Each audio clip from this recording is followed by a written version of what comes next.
lors d'une réunion juridique familiale convoquée par mon grand-père et mon père, je suis entré dans une pièce bondée de monde silencieuse au point d'en être suffocante. Mon père a poussé un dossier vers moi, voici les preuves. Nous voulons tout récupérer. Immédiatement, mon jeune frère m'a arraché mon téléphone et mon portefeuille. C'est alors qu'un inconnu s'est avancé, applaudissant lentement. Je m'appelle Camille Dubois. J'ai 31 ans. Et la semaine dernière, je suis entré dans une réunion juridique familiale dans la grande maison de mon grand-père à Écully, dans la banlieue de Lyon, m'attendant à des formalités administratives concernant la succession. Au lieu de cela, je suis entré dans une pièce bondée d'environ 50 parents. Le silence était suffocant.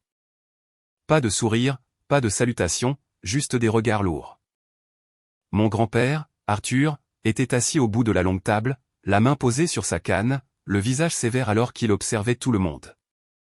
Mon père, Stéphane, a poussé un épais dossier vers moi, sa voix glaciale. Voici la preuve.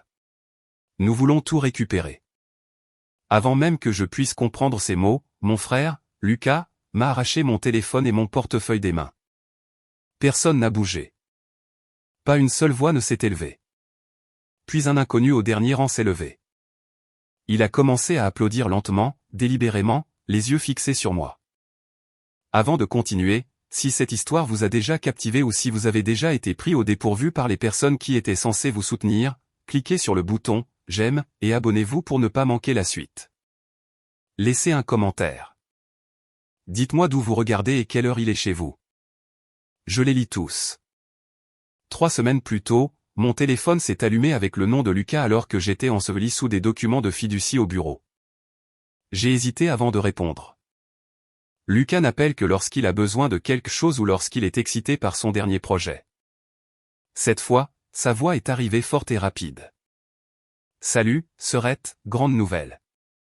Grand-père Arthur et papa convoquent une réunion de famille à propos de la succession.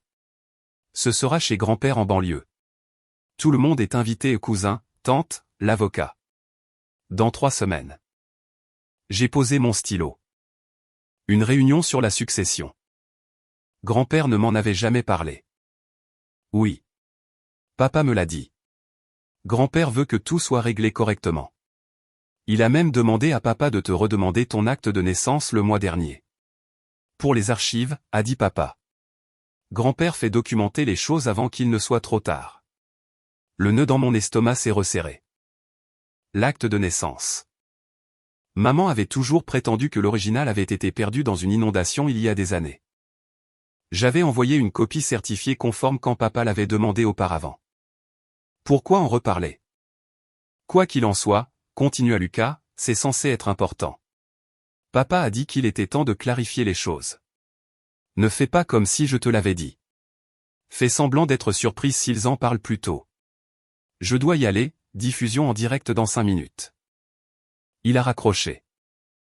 J'ai regardé l'écran, le dossier du client oublié. Une réunion importante, clarifier les choses. Après des années à être celle qui ne demandait jamais rien, cela semblait presque attentionné. Mais l'excitation de Lucas ne me semblait pas normale. On aurait dit qu'il attendait un feu d'artifice, pas une affaire de famille. J'ai pensé à l'argent. Pendant 8, bientôt 9 ans, j'avais envoyé de l'argent à la maison tous les mois, des dizaines de milliers au total. Des virements discrets, sans fanfare. Lorsque le matériel de diffusion de Lucas est tombé en panne, maman lui a viré l'argent pour un nouveau sans sourciller. Quand son investissement en crypto-monnaie s'est effondré, papa a couvert la perte. Moi?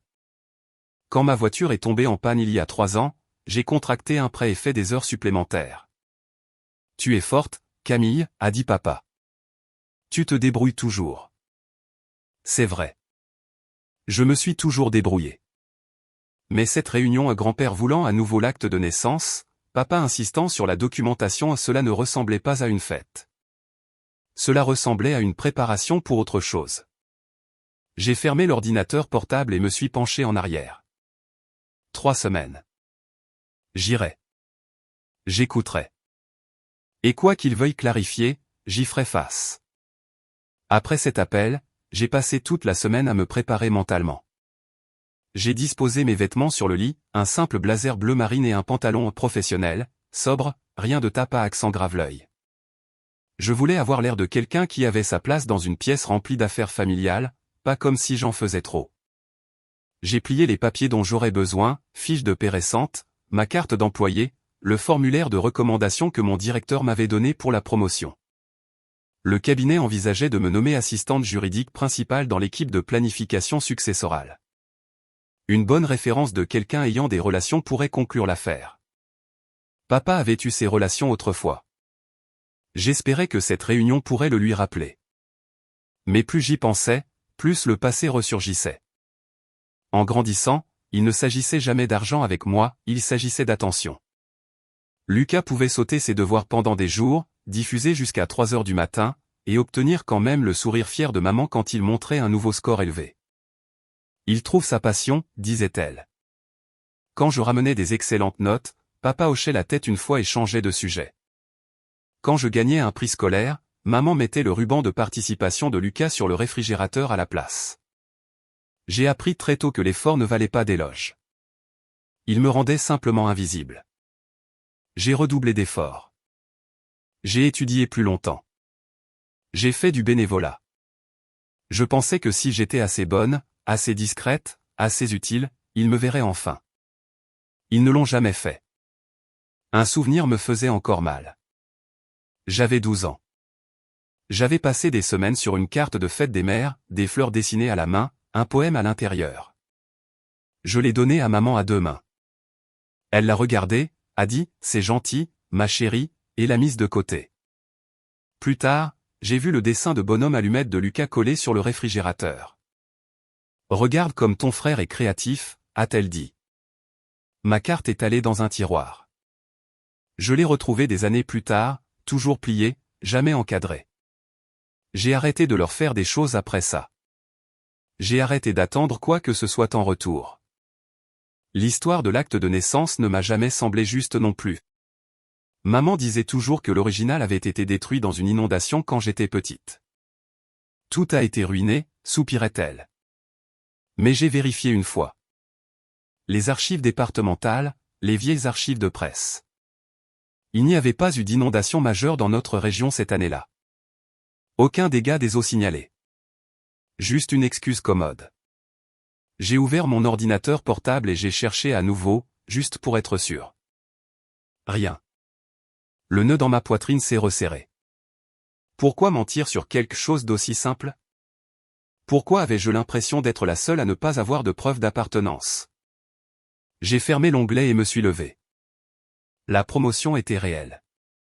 Mon directeur m'avait prise à part la semaine dernière. Tu l'as mérité, Camille. Une lettre de ton père aurait du poids. Il connaissait autrefois des gens au conseil d'administration. J'avais demandé à papa. Il avait dit oui, presque trop rapidement. Je l'apporterai à la réunion. Pour en faire un moment familial. Moment familial. Les mots sonnaient creux. Grand-père Arthur m'est venu à l'esprit. C'était la seule personne qui ne semblait jamais faire de favoritisme. Quand j'étais petite, il me faisait asseoir sur ses genoux et me racontait des histoires sur la vieille maison, sur la façon dont le travail acharné avait bâti tout ce que nous avions. Il ne louait jamais Lucas plus ou moins. Il écoutait simplement. Peut-être qu'il était le seul juste qui restait. Peut-être que cette réunion me montrerait enfin où j'en étais. J'ai fermé la fermeture éclair de mon porte-documents et je me suis regardé dans le miroir. 31 ans à essayer de gagner une place. Encore 3 semaines, et j'entrerai dans cette maison en connaissant la vérité. Quelle qu'elle soit, j'espérais juste qu'elle ne me briserait pas. Le jour est finalement arrivé. J'ai conduit jusqu'à la maison de grand-père dans la banlieue lyonnaise. L'allée était déjà bordée de voitures, les véhicules utilitaires sport des cousins, les berlines des tantes, quelques-unes que je ne reconnaissais pas. Je me suis garé au bout et j'ai remonté le chemin de pierre, le cœur battant de plus en plus fort à chaque pas. La porte d'entrée était ouverte, des voix murmuraient à l'intérieur. Je suis entré dans le hall et j'ai suivi le couloir jusqu'au grand bureau à l'arrière. La pièce était exactement comme dans mes souvenirs, une longue table en chêne, des chaises en cuir, des étagères de vieux livres de droit et de photos de famille. Mais aujourd'hui, c'était différent. Bondé. Environ 50 parents remplissaient l'espace, certains debout, d'autres assis, tous se tournant pour me regarder alors que j'entrais. Pas de sourire, pas de salutation, juste le silence et les regards. Grand-père Arthur était assis au bout de la table, la canne posée contre sa chaise, son visage illisible. Il a fait un petit signe de tête quand nos regards se sont croisés, à peine perceptible, mais n'a rien dit. L'avocat, maître Thomas Bertrand, était assis à sa droite, sa mallette ouverte, un stylo à la main, son expression neutre. Papa, Stéphane, s'est levé quand je suis arrivé à la table. Il ne m'a pas salué. Il a simplement pris un épais dossier et l'a fait glisser sur le bois poli vers moi. Voici la preuve, a-t-il dit, sa voix plate et définitive. Les résultats ADN. Tu n'es pas notre fille biologique. La pièce a semblé rétrécir. Des chuchotements ont parcouru les parents, mais personne n'a parlé à voix haute. J'ai regardé le dossier, les mots se brouillant une seconde. Papa l'a ouvert lui-même, sortant la première page, un rapport de laboratoire tamponné et signé. Nous avons fait faire des tests il y a 3 mois, a-t-il poursuivi. Concluant. Tu as été adopté. Nous t'avons élevé, nourri, habillé. Maintenant, nous voulons récupérer tous les frais. Ou tu renonces à toute prétention sur la succession, le fonds en fiducie, tout ce que grand-père a construit. J'ai senti l'air quitter mes poumons. De quoi parlez-vous? Il a tapé sur le dossier. Détaillé, nourriture, logement, éducation, près de 420 000 € au fil des ans. Tu le dois, ou nous abandonnons toute discussion sur l'héritage. Et si tu refuses, il a fait une pause, les yeux se plissant, je connais encore des gens dans ton cabinet. Un appel, et cette promotion que tu poursuis. Disparu. La menace a atterri comme une gifle. Mon directeur avait mentionné les relations que papa avait au conseil d'administration. Il pouvait passer cet appel. Il le ferait. Ce n'était pas une réunion de famille sur la succession. C'était une embuscade, légale et calculée, déguisée en procédure. L'avocat, maître Bertrand, n'a pas interrompu. Il a juste noté quelque chose sur son bloc-notes, les yeux baissés. J'ai regardé autour de la pièce. Les tantes qui me serraient dans leurs bras pendant les vacances évitaient maintenant mon regard. Les cousins se tortillaient mal à l'aise mais restaient silencieux. La main de grand-père Arthur s'est crispée sur sa canne. Ses jointures sont devenues blanches. Il fixait la table, les yeux rivés sur un nœud dans le bois, la bouche serrée en une ligne fine. Il ne parlait pas.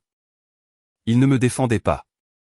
Il restait juste là, sa prise se resserrant jusqu'à ce que la canne craque. Papa s'est penché en avant. Signe la renonciation aujourd'hui, devant tout le monde, ou nous allons au tribunal. Les témoins sont là. Les chiffres sont documentés. Le dossier gisait entre nous comme une guillotine. Je n'y ai pas touché. Mes mains sont restées à mes côtés, les doigts se crispant en poing. C'était le moment qu'ils avaient prévu. Pas de reconnaissance, pas d'équité, juste l'effacement. L'atmosphère dans la pièce devenait de plus en plus lourde à chaque seconde. Maman a pointé son doigt directement sur moi, son doigt aussi acéré qu'une lame. Prenez ses affaires. Voyez ce qu'elle cache. Lucas n'a pas hésité. Il s'est précipité en avant et a arraché le portefeuille et le téléphone de mes mains d'un mouvement rapide, son sourire large et laid. Laisse-moi voir ce que tu as caché là-dedans, Serette. Il a retourné le téléphone, le pouce glissant déjà sur l'écran pour le déverrouiller. Il connaissait mon code d'accès depuis des années à force de l'emprunter sans demander. Le voyant rouge d'enregistrement s'est allumé immédiatement. Drame familial, niveau maximal, les gars, a-t-il dit dans la caméra, sa voix basse et excitée comme s'il narrait une émission. Aimer et partager. C'est de l'or pur. Les commentaires vont exploser. Le flux en direct a commencé à défiler. Je pouvais voir le nombre de spectateurs augmenter en temps réel. Des dizaines, puis une centaine, puis plus. Les commentaires défilaient rapidement, c'est quoi ce bordel? C'est réel? Les parents sont sauvages. Fille, cours. Ça ne peut pas être réel. J'ai tendu la main vers mon téléphone par instinct, mais Lucas a reculé, le tenant bien au-dessus de sa tête. Calme-toi, Camille. Je documente juste la vérité. Tout le monde mérite de voir ça.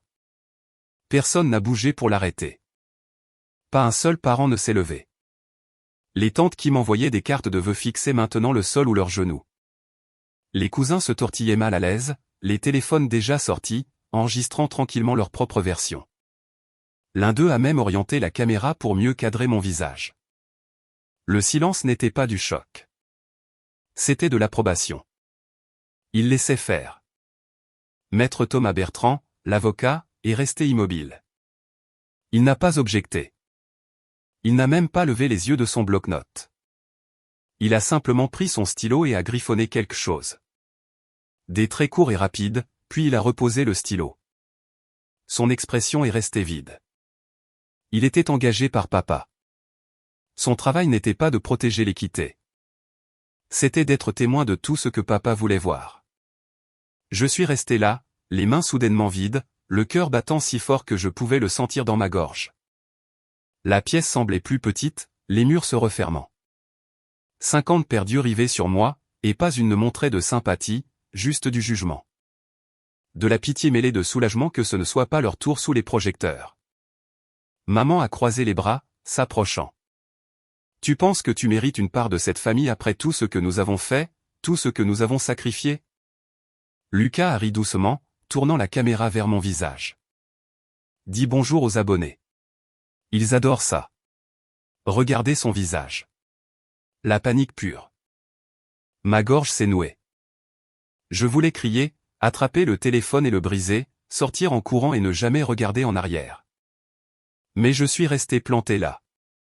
J'avais passé des années à garder mon calme sous la pression, à gérer des clients difficiles, des délais serrés, des nuits où je remettais tout en question. Je ne leur donnerai pas la satisfaction de me voir craquer. Grand-père Arthur a toussé soudainement, un son court et rauque qui a traversé les murmures. Son visage était devenu pâle, presque gris.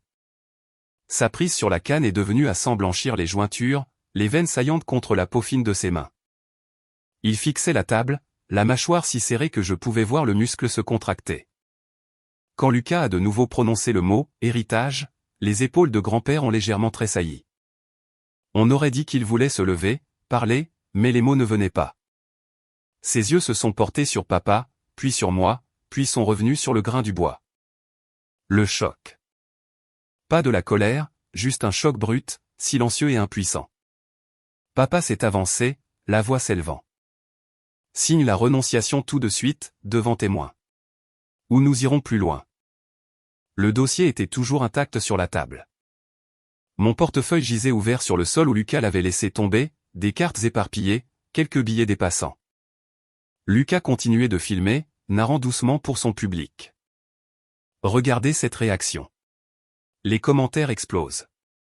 Quelqu'un a dit, parent toxique, vous êtes sans pitié ce soir. J'ai regardé maman. Tu penses vraiment que c'est juste? Elle a rencontré mes yeux pour la première fois depuis que je suis entré. Pas de chaleur, juste une résolution froide et calculée. Nous t'avons donné une vie. Il est temps de rembourser. Le nombre de spectateurs en direct a atteint 600. Les commentaires ont volé plus vite.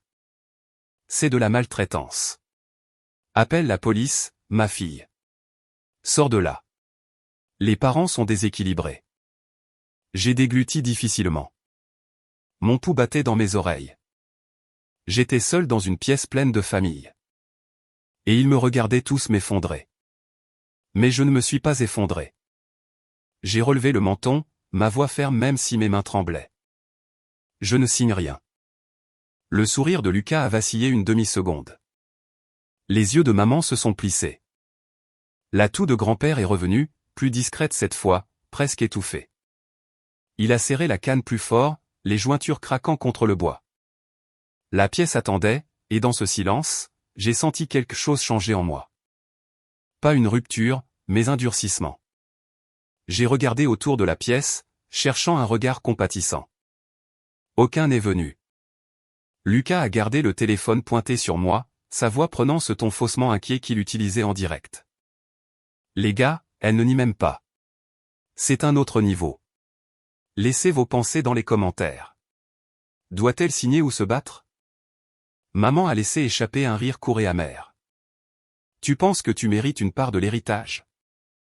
Après tout, j'ai forcé ma voix à rester ferme. Si l'ADN dit que je ne suis pas la vôtre, alors avec quel argent avez-vous payé ma vie? Comment avez-vous calculé ces coûts exactement? Des reçus, des relevés bancaires, ou juste un chiffre qui semble assez gros pour me faire peur? Le visage de papa s'est crispé, mais il n'a pas répondu. Lucas a zoomé de plus près. Oh, elle se met sur la défensive. Classique. Les commentaires devaient affluer. Je pouvais voir la barre de notification s'allumer sur l'écran. Lucas y a jeté un coup d'œil et a souri plus largement. Les commentaires disent « Tu es ingrate. Continue de parler, Serette. » Je me suis tourné vers l'avocat. Maître Bertrand, est-ce seulement légal? Exiger le remboursement pour avoir élevé un enfant que vous avez adopté? Maître Bertrand a levé les yeux brièvement, puis est revenu à ses notes. C'est une affaire de famille privée. Je suis ici pour être témoin de tout accord. Pas d'aide de ce côté. J'ai ouvert la bouche pour insister, pour remettre en question la chronologie, les papiers d'adoption, n'importe quoi quand des applaudissements l'ont commencé à l'arrière. Une paire de mains, délibérée, rythmique. Un homme s'est levé. Grand, aux cheveux argentés, son costume impeccable mais sobre. Il a applaudi 3 fois de plus, puis s'est arrêté. La pièce est tombée dans un silence de mort. Il s'est avancé, à pas mesurés, jusqu'à ce qu'il se tienne entre moi et la table. « Je suis Daniel Leroy », a-t-il dit, sa voix calme mais portant dans toute la pièce. J'ai été invité par Maître Bertrand en tant que témoin pour le fonds en fiducie. La tête de grand-père Arthur s'est redressée d'un coup. Ses yeux se sont agrandis. Il s'est légèrement penché en avant, la bouche entr'ouverte. Lui? Comment est-il ici? A-t-il chuchoté, à peine audible, mais je l'ai entendu. De la surprise, oui, mais pas un choc complet, comme s'il avait craint que ce moment n'arrive. Daniel n'a pas regardé grand-père. Ses yeux sont restés sur moi. J'ai attendu longtemps pour ça, a-t-il dit. Le fonds en fiducie a été créé il y a 31 ans. Des paiements mensuels, tout est documenté. Les Dubois, votre famille adoptive, les ont reçus pour vous élever. L'accord était clair, le silence jusqu'à vos 31 ans. Maman a aspiré une bouffée d'air. Le visage de papa a perdu sa couleur. Lucas a légèrement baissé le téléphone, les yeux passant de Daniel à la caméra. Attendez, quoi? Daniel a mis la main dans sa veste et en a sorti un mince dossier. Des copies des virements bancaires, des relevés de compte, les documents originaux de la fiducie, tous signés par Stéphane et Nathalie Dubois. Il a posé le dossier sur la table doucement, comme s'il ne pesait rien. Grand-père Arthur l'a regardé. Sa main tremblait sur la canne. Il a ouvert la bouche, l'a refermée, puis a de nouveau chuchoté, « Nous. Nous avions un accord. » Daniel l'a finalement regardé. Oui, nous en avions un. Mais l'accord a pris fin aujourd'hui, et la vérité ne s'arrête pas avec lui. J'ai regardé le dossier. 31 ans. Toute ma vie. Maman s'est rétablie la première. C'est ridicule. Vous êtes un étranger. Vous n'avez aucun droit. Daniel l'a coupé, toujours calme. J'ai tous les droits. Je suis son père. La pièce a éclaté en murmures. Les téléphones sont ressortis. Lucas a levé sa caméra plus haut, sa voix tremblante. Putain. Les gars, ça devient dingue. Le visage de grand-père Arthur était devenu cendré. Il serrait la canne si fort que j'ai cru qu'elle pourrait se casser. Ses yeux passaient de Daniel à moi, puis revenaient. Il ne parlait pas. Il restait juste là, respirant à peine, comme si l'air lui avait été aspiré. J'ai senti le sol bouger sous mes pieds. Pas s'effondrer, juste bouger. Les applaudissements l'ont résonné, et la pièce est tombée dans un silence complet. Daniel Leroy se tenait au centre, un dossier à la main, les yeux fixés sur moi. « Je suis votre père biologique », a-t-il dit. Les mots sont tombés comme des pierres dans une eau calme. Des ondes de halètement se sont propagées parmi les parents. Les téléphones ont été de nouveau levés, mais personne n'a parlé. Daniel a ouvert le dossier et a étalé le premier jeu de papier. Ce sont des relevés de virements bancaires. Des paiements mensuels à Stéphane et Nathalie Dubois pendant 28 ans, se poursuivant dans la 29e. Entre 1100 et 1400 € à chaque fois. Le total dépasse le montant que vous exigez aujourd'hui. Le visage de papa est devenu blanc. Maman s'est agrippée au bord de la table. Daniel a poursuivi, sa voix égale. La fiducie a été créée il y a 31 ans quand Angèle, votre mère, est décédée. D'un cancer. Elle s'est battue pendant 2 ans. Avant de mourir, elle s'est assurée que vous seriez prise en charge. Les Dubois ont accepté de vous élever en échange des fonds, à la condition qu'ils gardent le silence jusqu'à vos 31 ans. Il a placé un autre document sur le dessus. C'est l'accord original, signé par toutes les parties, y compris Arthur. La tête de grand-père Arthur s'est redressée brusquement. Ses lèvres se sont séparées, mais aucun son n'en est sorti. Daniel a fait glisser l'élément suivant, une seule feuille de papier jauni, l'écriture élégante et familière, même si je ne l'avais jamais vue auparavant. C'est la lettre qu'Angèle a écrite pour vous. Elle m'a demandé de vous la donner le moment venu. J'ai tendu la main pour la prendre, les doigts tremblants. L'encre était passée par endroits, mais les mots étaient clairs. Ma très chère Camille, si tu lis ceci, je ne suis plus avec toi. Je suis désolé, ma petite.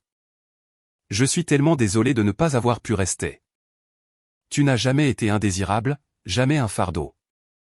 Dès l'instant où j'ai su que tu existais, tu as été ma plus grande joie.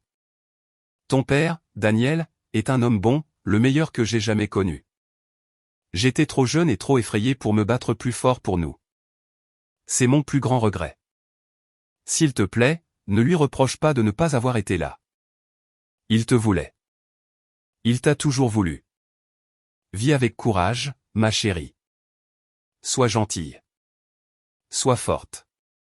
Sache que où que je sois, je veille sur toi. Je t'aime. Je t'aimerai toujours. Maman, les larmes ont brouillé la page. J'ai pressé la lettre contre ma poitrine. Ma respiration était saccadée. Daniel a attendu que je lève à nouveau les yeux.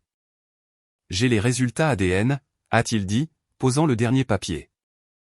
Une comparaison entre mon échantillon et le vôtre. Concluant. Tante Marguerite s'est levée lentement de son siège près du fond. Ses mains tremblaient. J'ai gardé certains des reçus, a-t-elle dit, sa voix se brisant. Nathalie m'a demandé de les brûler il y a 20 ans. Je n'ai pas pu. Je les ai cachés. Quand elle a menacé de révéler mes propres erreurs si je parlais, je suis restée silencieuse. Mais je ne peux plus. Le visage de maman s'est tordu. Marguerite, non. Tante Marguerite a coupé court. Vous avez pris son argent et l'avez traitée comme si elle n'appartenait pas à la famille. C'est de votre faute. Lucas, tenant toujours le téléphone, s'est soudainement figé. Attends, papa. Il y a un courriel ici du cabinet d'avocat. Il dit que l'accord prend fin à 31 ans. C'est aujourd'hui. Papa s'est jeté sur le téléphone, mais Lucas l'a retiré. Le direct était toujours en cours. La discussion en ligne devait s'être déchaînée. Grand-père Arthur a finalement parlé. Sa voix était faible, tremblante. Daniel, nous avions un accord. Daniel l'a regardé. C'est vrai. Vous étiez censé l'aimer, pas l'utiliser. Grand-père Arthur a regardé les relevés de virement. Ses épaules se sont affaissées. Il a lentement baissé la tête, les yeux se fermant. Le regret se lisait sur chaque ligne de son visage. Pas de l'ignorance, mais la douleur de savoir qu'il avait fait partie du mensonge, même si ce n'était que par son silence. J'ai essuyé mes yeux et j'ai regardé Daniel. Pourquoi le cacher si longtemps? Sa voix s'est adoucie. Angèle était mourante. Elle avait peur que sa famille vous emmène si je me battais trop fort. Elle m'a fait promettre d'attendre, de faire confiance aux Dubois pour bien faire. Ils ne l'ont pas fait. La pièce était maintenant silencieuse. Même le téléphone de Lucas s'est légèrement baissé. J'ai rencontré le regard de Daniel. J'ai besoin de temps. Daniel a hoché la tête une fois. J'ai attendu 31 ans. J'attendrai plus longtemps si vous en avez besoin. Il a reculé. Personne n'a bougé. Le dossier était ouvert sur la table. La lettre est restée dans ma main.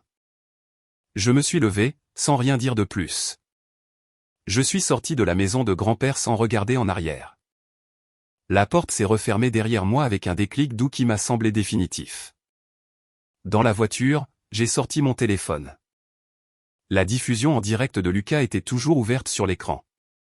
Je l'ai balayé et j'ai ouvert mes contacts. Un par un, je les ai bloqués, Stéphane, Nathalie, Lucas. Leurs numéros ont disparu. Puis les réseaux sociaux, Instagram, Facebook, tout. Pas de message d'adieu, pas d'explication, juste le silence. Mon téléphone a sonné presque immédiatement. Le nom de grand-père Arthur est apparu. Je l'ai laissé sonner 2 fois avant de répondre. Camille, ma petite fille. Sa voix s'est brisée, faible et tremblante. J'ai eu tort. J'aurais dû. J'ai écouté une demi-seconde de plus. Puis j'ai mis fin à l'appel et je l'ai bloqué aussi. Pas par colère, juste par instinct de survie. Le trajet de retour a été silencieux. Pas de larmes, juste le bourdonnement de la route et le poids qui se soulevait de ma poitrine à chaque kilomètre. Les retombées sont arrivées rapidement. Stéphane et Nathalie ont demandé le divorce en quelques semaines. Les registres publics ont montré que c'était litigieux, des différends sur les finances, des comptes cachés, l'argent du fonds en fiducie qu'ils avaient dépensé sans se le dire. La maison de la banlieue a été vendue. Ils ont suivi des chemins séparés. Pas de déclaration commune, pas d'excuses. Lucas a essayé de présenter la diffusion en direct comme du contenu familial brut. Mais la réaction a été immédiate. Les marques ont retiré leur parrainage. Les abonnés ont chuté par dizaines de milliers en quelques jours. Les commentaires ont afflué, exploité ta sœur pour la notoriété. Dégoûtant. Voilà pourquoi les gens détestent les influenceurs. Il a supprimé la vidéo, puis le compte. La dernière fois que j'ai entendu parler de lui, il recommençait sur une nouvelle plateforme, publiant du contenu sur la pleine conscience. L'ironie n'a échappé à personne. Je n'ai pas pris de leurs nouvelles après ça. Je n'en avais pas besoin. Quelques semaines plus tard, j'ai ouvert ma messagerie électronique et j'ai tapé un court message à Daniel Leroy. Nous nous sommes rencontrés dans un petit café de Lyon. Pas chic, juste des chaises dépareillées, un bon expresso et des coins tranquilles. Il était déjà là quand je suis arrivé, se levant quand il m'a vu. Nous nous sommes assis, avons parlé d'Angèle. Il m'a montré des photos que je n'avais jamais vues, elle riant dans un parc, me tenant bébé. Il m'a raconté des histoires, comment ils se sont rencontrés, comment elle a combattu la maladie, comment elle lui a fait promettre d'attendre. J'ai écouté. J'ai posé des questions. J'ai pleuré une fois, tranquillement. À la fin de la première rencontre, je l'ai regardé. Je ne suis pas prête à t'appeler papa. Pas encore. Mais je veux te connaître davantage. Daniel a hoché la tête, les yeux doux. Pas de précipitation. Je serai là si tu as besoin de moi. Pas de pression. Nous avons commencé à nous voir toutes les 2 semaines. Toujours au même café. Pas d'argent en jeu. Pas d'offre d'aide pour les factures. Pas de cadeau. Juste une conversation sur le travail, sur la vie, sur Angèle. J'ai gardé sa photo sur mon bureau à la maison. Chaque matin, je la regardais et je me voyais dans son sourire. Au travail, la promotion est arrivée. Mon directeur l'a qualifiée de « bien méritée ». Aucune interférence de personne. J'ai déménagé dans un nouvel appartement petit, à moi, payé avec mes propres économies. Pour la première fois en 31 ans, je me sentais libre. La famille, ce n'est pas le sang. Ce n'est pas une obligation. Ce sont les gens qui choisissent de rester, qui respectent vos limites, qui vous laissent décider de votre propre chemin.